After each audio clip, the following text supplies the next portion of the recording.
So in this video, I'm going to be talking about horror and thriller new releases, including several of the books I was personally anticipating because they were written by some of my favorite authors who I've read before.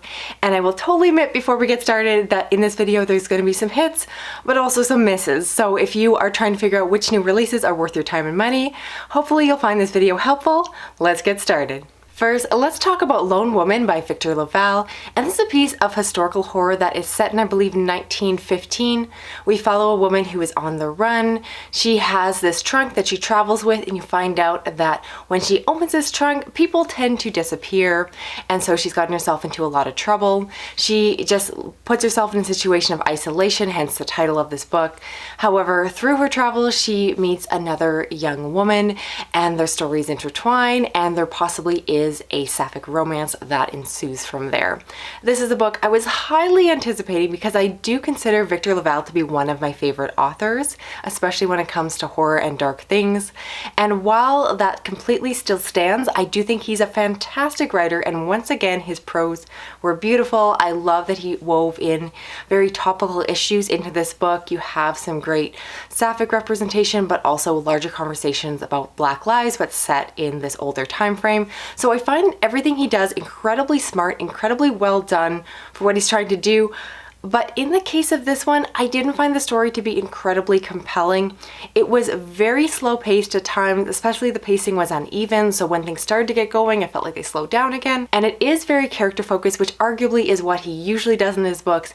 However, for whatever reason, I just wasn't as attached to these characters or their subsequent romance.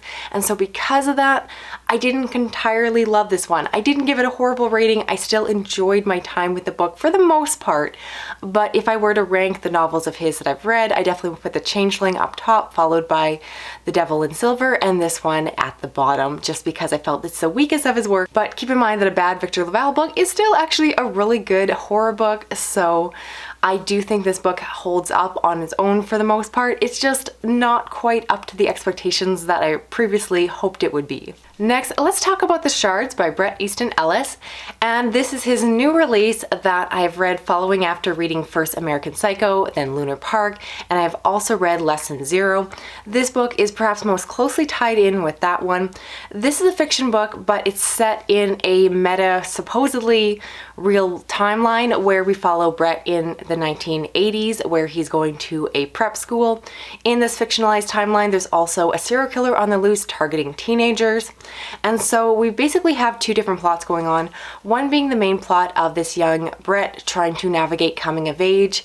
He is queer and trying to come to terms with that, trying to navigate relationship with his friends and lovers. And then we also have the backdrop of the serial killer on the loose and Bret's fascination with the case. In terms of premise, I was expecting this to be a perfect 5 stars because I adore American Psycho. It was one of my favorite books I read last year. I have since read Lunar Park and love that one, and this one sounded a lot like Lunar Park to me because that is once again a book where it is a fictionalized version of the author's real life, and I love that kind of meta. Is it part of his life? Is he drawing from fiction or fact when he writes certain scenes? And I just can't help but wonder, even if it's all supposed to be actual fiction, I always wonder how much comes from real life. I did read Lesson Zero before picking up this one based off the recommendation of many of you subscribers. Thank you so much. I can definitely see why you said to do that, and I appreciate why they're connected. The Lesson Zero story follows a bunch of privileged teenagers who are essentially sitting around drinking, doing drugs, and sleeping with each other, and that is a major part of this fictionalized version of Bret's life. And so because of that, I didn't love those aspects only because they felt a lot more like a slice of life, more like contemporary fiction, rather than the horror and suspense that I typically love. So I'll be honest, it's just not the kind of book I'm used to reading. I don't read a lot of that like general fiction or contemporary or a coming of age queer memoir, which is what this read like. And because of that, you get a lot of scenes that are basically the author, or supposedly the author, sleeping around in a reasonable amount of explicit detail. And I'm not someone who's a prude, I'm not someone who gets really uncomfortable, but it's not the kind of things I normally read in and of themselves if they're not woven into like a science fiction or fantasy or otherwise a different kind of story. And so I found a lot of this book kind of slow, kind of meandering, not entirely sure how I'm feeling about it. I did like the aspects of the serial killer, but when I say it's in the backdrop, I really mean it's in the backdrop. I kind of forgot those aspects were there. I wish they had been punched up and had been a larger part of the story, something like Chasing the Boogeyman, where it really defined the character's life. Instead, here, it was just, again, in the background, kind of happening. You can kind of forget about it. So if you can't tell, I had a kind of mediocre time reading this book. But then it all came together in the ending. And I finished the book and I could not stop thinking about it. I just found myself engrossed in it and just thinking about it over and over again. And this is probably the only time I can remember having this experience with a book, at least to my memory. Maybe I'm wrong, but I found myself liking the book more in retrospect than I actually did when I was reading it. I always say that I'm a reader who's about the journey, not the destination, meaning that as long as I have a really good time reading a book, the ending can be pretty much anything, and even if the ending is poor, I will still give the book a fairly good rating because I had a good experience with 90% of it. In a case like this, for me, the ending really reframed the whole story or brought the story together in a way that justified what otherwise felt very meandering, and so I completely warmed up to it. I like this one a lot. I would say that if you're going to start with this author's work, I wouldn't start here. And you do have to be prepared. It's not my favorite of his work, but I did end up liking it a lot. It's very likely going to have a place in my end of the year favorites list. And I'm still thinking about that one. I read that one weeks ago before filming this video. And I'm just like captured by it. I don't know, there's something about it that is just like holding my attention. So he did something right.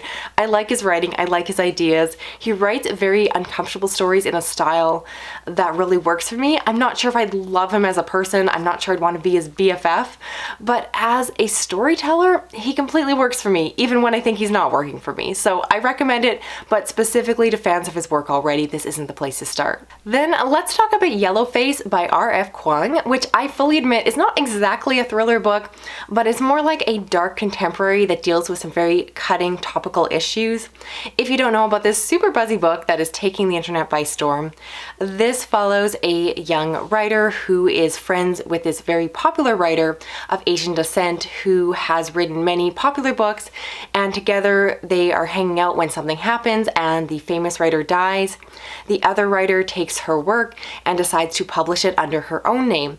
The complications come because this author is very specific. It deals with Chinese labor during a certain time period, and so there's a lot of conversations online about whether or not she is misappropriating these details because she is not Asian herself. So what ensues is a ton of criticisms of this author's work, the question of whether or not she should be able to write stories like this, her own history of trying to hide her own descent, pretending perhaps to be Asian but not actually being Asian, and the storm on Twitter that follows. So I will say that I picked up this book a little bit hesitant because of the fact that I don't normally read general contemporaries, and I will fully admit that this is the book that is more contemporary than dark. I'm kind of cheating to put it into this video, but it's so popular, I was hoping enough of you would be interested in my opinion. In the story, basically her past starts to catch up with her. There's an almost sort of supernatural element where she starts to wonder if the author who is dead is now coming after her and she's the one who's haunting her and causing all of this trouble. And you can really guess where this story all comes from. This deals with so many issues that have, again, blown up on Twitter, conversations that have gone around in circles. And the hard part with a story like this is that not everyone agrees on certain aspects of these conversations. And what I love about this book, and really surprised me, is that R.F.Kuang doesn't just stand on her soapbox and preach to you about what is the right thing. Instead, she poses a really complicated narrative, and she poses it from the perspective of the person who is potentially in the wrong. So we as the reader get to hear all of their justifications for why what they're doing isn't wrong, and we have to make a moral judgment on their behalf. I did only give it 4 stars rather than 5, but that is only a case that I just don't completely love contemporary fiction, and it would take a pretty insane book to get a 5 stars from that genre from me. But if you don't know, this author has written fantasy before. They have written the Poppy War trilogy, which I love. I know it's controversial online, but I thought it was fantastic and near perfection. And they also wrote Babel, which I think a lot of you know and love. And after reading this one, which again wasn't really in my normal wheelhouse, I can officially announce that they are another favorite author of mine. I will read anything they write in any genre because I think they are such a talented author who can write with a lot of range, which is one of my favorite favorite things about a particular author is an author who can do different things and not just sit inside one box. And so I love their work and I will follow them anywhere at this point. Highly recommend this one, even if you are like me and don't normally reach for this kind of book. Next, let's talk about Mother Howl, which is a book that I received for review from the publisher. And this is a piece of crime fiction that follows a man who, as a young boy, his father was arrested for a series of killings. And this, of course, has affected him through his whole life. Now, as an adult, he is still haunted by those memories and we follow him there. This is a story that I will say is very character focused. If you're looking for a trendy thriller mystery with a big twist and turn and all of that, this is not what this book is trying to do. Instead, it really is a heavy character focused story that deals with the fallout of his childhood and how he came to age in this horrible way. And I will fully admit, reading this book, that I do know that it's the kind of book or kind of crime fiction book that is a bit hit or miss with me because of the fact that it's just not a home run, always a genre or subgenre that I enjoy. In the case here, I like the writing, but I will totally admit that I found myself losing interest throughout the story. I just didn't find it as compelling as I liked it to be. Again, a story like this is so dependent on me absolutely being immersed in the story in terms of caring for the character. And despite, of course, feeling sympathetic for this young boy, I didn't find him to be that interesting as a well-rounded person.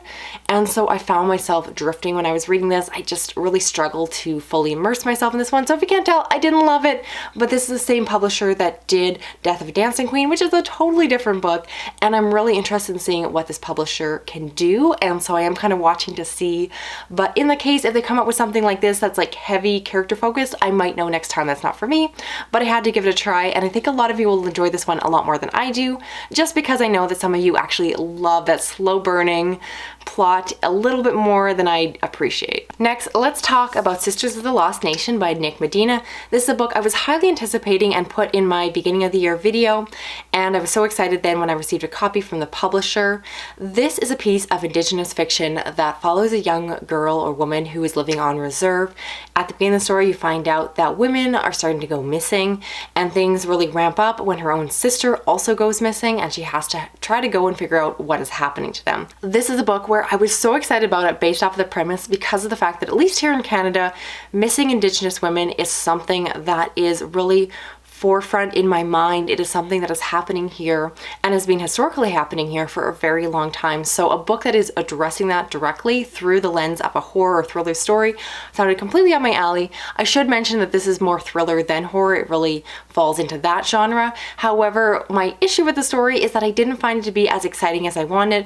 I thought it was very topical. Again, I appreciated the cultural elements to this one, but because I've read so much Indigenous fiction, I didn't find those elements to be as compelling. And for a book labeled as a thriller, I didn't really find it to be as thrilling. It attempts to create suspense, but I just never really felt it as a reader. So it's a book that I love the premise. I think it's super important to be out there, but I wish that the story was more effective because I think it would reach a larger audience and get more attention on these missing women if the narrative and story had been written in a way that really grabbed my attention and other readers a little bit more. And finally, I read The Haunting of Alejandro by V. Castro, and this is a short horror novella or a short novel that follows a woman who in the present day, she is struggling with her life. She is married and has children, but she's struggling in those roles. She's just not happy. Her husband is a bit of a bag, I'll be honest, and that's kind of just part of the setup. And she also struggles to really be there for her children, and it's just feeling very disconnected. You find out that she is adopted, and so within the story, she starts to investigate her own actual past of her family. And so doing that, she uncovers all of these generational pains and traumas that helps her to better understand how she got to where she is now. So within the story, the main perspective is that one, but we also get flashbacks of different timelines following her past family, and so we get to see how they were all woven together. Often with a story like this, I do find that the one main perspective that we're introduced to first is my favorite, and that was the case here. But I definitely love this book in terms of narrative structure. It was so smart how it all came together and have the different pieces kind of jigsaw in. And I've said it before in my channel, and I'm going to say it once again, that I love books like this that involve women who are in positions of motherhood and aren't necessarily comfortable in their roles, not someone who just falls perfectly into the cookie cutter mold, but instead really feels uncomfortable in their skin and wants something more, wants something different for themselves.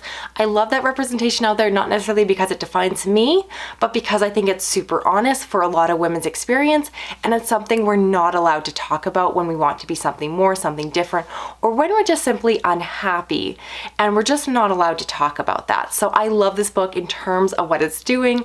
I thought it was very well executed. I definitely think that V. Castro is one to watch. I've read several of her books and stories before, and she is just smart, fierce, feminist, and all the things that I look for in a really innovative, unique horror book. So highly recommend this one.